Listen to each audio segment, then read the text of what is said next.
Hello दोस्तों, welcome back to my YouTube channel. मैं हूं कुमार, आप सभी का अपने YouTube channel from nothing to something में स्वागत करता हूं। चलिए देख लेते हैं बैंक निफ्टी को कल कौन से लेवल पे ट्रेड कर सकते हैं और कौन से लेवल कल के लिए हमारे इंपॉर्टेंट होने वाले हैं। तो दोस्तों, फ्राइडे के सेशन में बैंक निफ्टी क्या करता है, bank Nifty gap down open होता है और गैप डाउन ओपन होने के साथ ही नीचे गिरना शुरू कर देता है। जैसे कि हमने डिस्कस किया था कि बैंक निफ्टी अगर गैप डाउन ओपन होता है और अपने इस लेवल के नीचे कहीं ओपन होता है तो बैंक निफ्टी नीचे हमारे पहले 39,000 का टारगेट, जो कि राउंड फिगर का टारगेट है, और फिर 38,800 का टारगेट हमें अचीव करा सकता है, जो कि बैंक निफ्टी ने करा दी है। फिर उसके बाद क्या होता है, नीचे से फिर मार्केट ने नीचे से बाइंग आती है, क्योंकि 38,800 का जो लेवल है बहुत इंपॉर्टेंट लेवल था। तो यहाँ से बाइंग आती है और मार्केट 38,200 यानी प्रीवियस डे लो के लगभग जाता है और वहाँ से रिजेक्शन होकर क्लोजिंग दे देता है। तो ये इस कलर की रेड कैंडल बन गई है। तो हम छोटे टाइम फ्रेम में जाके देखते हैं कि हम बैंक निफ्टी को कल कैसे लेवल पे कैसे ट्रेड कर सकते हैं। तो यहाँ पर हम 15 मिनट का चार्ट लगा लेते हैं। तो 15 मिनट के चार्ट में आप साफ साफ देख सकते हो कि मार्केट ने ये यहाँ से बाइंग होके मार्केट में हायर लेवल पे सस्टेन हुआ है परसों। ठीक है ना। तो इसका मतलब ये कि मार्केट स्लाइटली बुलिश है, पर चूंकि Nifty gap down open, SGX Nifty जो बंद हुआ है रात में अपने सेशन में बंद हुआ है वो 17,070 पे बंद हुआ है, जो लगभग 250 पॉइंट नीचे है। तो 250 पॉइंट नीचे है। हम इसके हिसाब से अगर अपनी एनालिसिस करते हैं तो देखो मार्केट कहाँ ओपन हो सकता है, उसके हिसाब से हम देखते हैं कि बैंक निफ्टी को हम कल कैसे ट्रेड कर सकते हैं। तो अगर ये 250 पॉइंट नीचे है तो हम 200 मानते हैं। तो 200 मानते हैं तो लगभग 400 point bank Nifty down open होगा। तो अगर बैंक निफ्टी 400 पॉइंट डाउन होता है तो 39,200 से, यानी ये अप्रॉक्स 38,800 के अप्रॉक्स बैंक निफ्टी कल ओपन होगा। 700 से लेकर 800 के बीच में कहीं ओपन होगा बैंक निफ्टी। इस एरिया में कहीं भी बैंक निफ्टी ओपन होता है तो हम इसे निगेटिव ही साइन मानेंगे मार्केट के लिए। जब तक कम से कम एक 500 की कैंडल, 5 मिनट की कैंडल बैंक निफ्टी में इसके ऊपर क्लोजिंग नहीं दी देती है, तब तक हम इसको निगेटिव ही मानेंगे। ठीक है। तो अब क्या होता है, अब हमारे सिनारियो क्या रहने वाला है कल के डेट में। तो हमारे कल के डेट में 3 सिनारियो रह सकते हैं बैंक निफ्टी को ट्रेड करने के। सबसे पहला तो ये रहेगा कि बैंक निफ्टी ओपन कहाँ होता है। अगर बैंक निफ्टी कुछ ज़्यादा ही ओपन हो जाता है, नीचे ओपन होता है, जैसे कि मान लीजिए कि कल एसजीएक्स निफ्टी और थोड़ा गैप डाउन ऊपर होता है, तो अपना 250 का लेवल प्लस और 10-20-50 पॉइंट नीचे अगर ओपन हो जाता है तो हमारा बैंक निफ्टी बहुत नीचे ओपन हो जाएगा। तो let's assume that bank Nifty is going to be open at 38,700। तो we will discuss about this level और importance of the level of 38,800। तो अगर कहीं पहली कैंडल में बैंक निफ्टी ओपन होता है और पहली कैंडल में बैंक निफ्टी 38,800 के ऊपर आ जाता है, तो हम यहाँ पर भी कोई भी सी की साइड में नहीं सोचेंगे। सी की साइड में हम कब सोचेंगे कि मार्केट 38,900 तक जाए, उसके बाद में नीचे आए, 900 तक जाए या किसी भी लेवल तक जाए, पर नीचे आए और इसको ब्रेक ना करे और ऊपर जाए। ये प्राइस एक्शन का साइन होता है, ये हायर हाई का साइन है कि बैंक निफ्टी इस पर सपोर्ट ले रहा है, तब हम कोई सी की पोजीशन बनाएंगे। और अगर बैंक निफ्टी ओपन होता है, इसके ऊपर जाता है, क्योंकि ये बायर को एक बार टेम्प्ट करने जा सकता है, क्योंकि इतना बड़ा जब गैप डाउन ओपन होगा मार्केट, तो जिन लोगों ने भी यहाँ पर सेलिंग करके रखी हुई उन्हें ओवरनाइट प्रॉफिट नजर आएगा। तो वो लोग क्या करेंगे, कुछ लोग अपनी पोजीशन जिन्होंने भी यहाँ पर पी खरीद के रखा है, मान लीजिए उनको प्रॉफिट नजर आएगा तो वो तुरंत अपनी पोजीशन से एग्जिट करेंगे और कुछ नए बार भी आ सकते हैं, तो एक बार को मार्केट ऊपर जा सकता है। तो अगर पहली बार में मार्केट ऊपर जाता है तो हम कोई भी सी की कॉल की पोजीशन नहीं लेंगे। हम तब तक वेट करेंगे जब मार्केट एक 38,800 पे सपोर्ट ले और उसके बाद अगर ऊपर निकलता है तो हमारे ऊपर के टारगेट बन सकते हैं।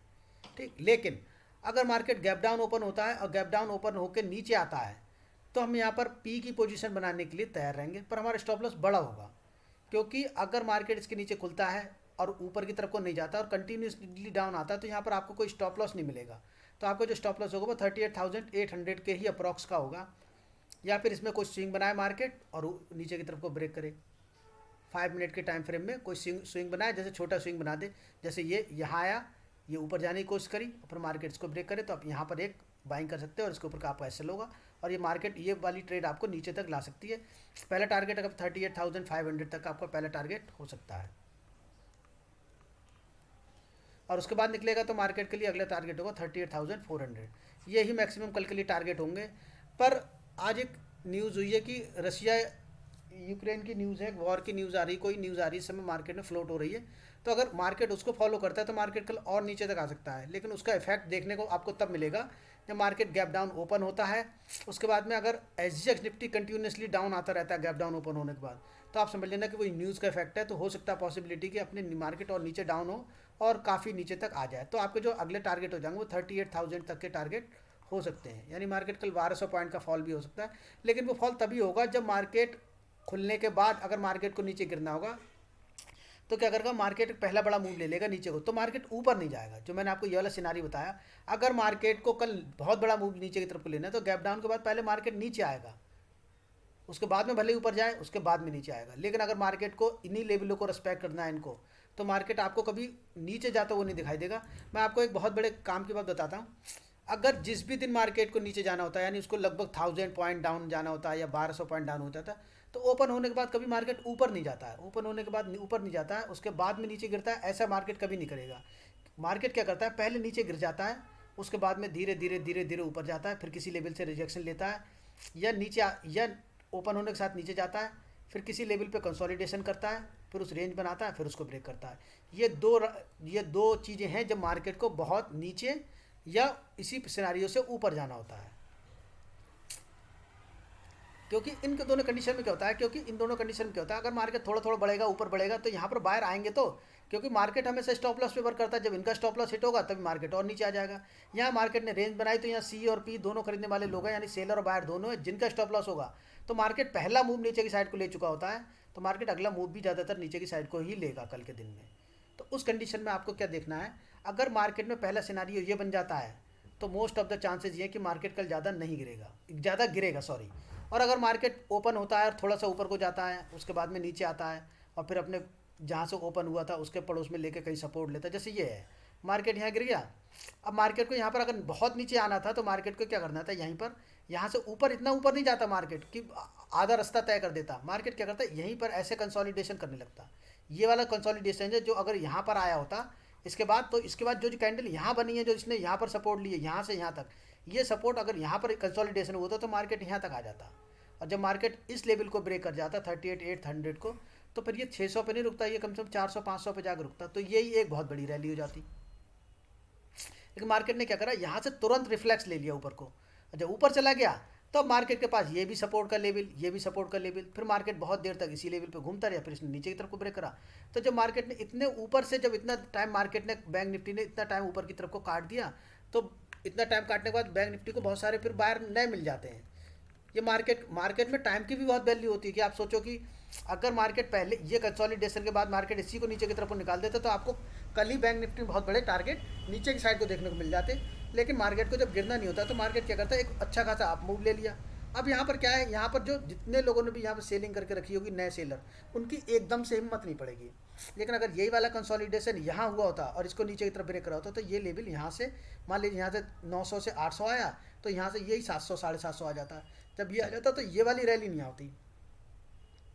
ये मैं आपको पुराने कभी चार्ट में दिखाता हूँ, अगर कहीं मुझे को देखने को मिलता है कि जब मार्केट बहुत ज़्यादा डाउन, जब मार्केट बहुत ज़्यादा गिरा हो या मार्केट बहुत ज़्यादा बढ़ा हो, तो देखो, आप देखोगे, जैसे ये देखो, ये वाला दिन है, मार्केट ने क्या किया, बैंक निफ्टी ने नीचे आया, ये देखो एक सपोर्ट का लेवल था, तो बैंक निफ्टी नीचे आया, बैंक निफ्टी ने नीचे आने के बाद क्या करा, बैंक निफ्टी ने यहाँ पर ऊपर गया, कंसोलिडेशन करा, फिर ऊपर चला गया, थोड़ी देर रुका, फिर ऊपर चला गया, नीचे आया, एक लेवल पकड़ा, ऊपर चला गया, कंसोलिडेशन करा, ऊपर चला गया, कंसोलिडेशन करा, ऊपर चला गया।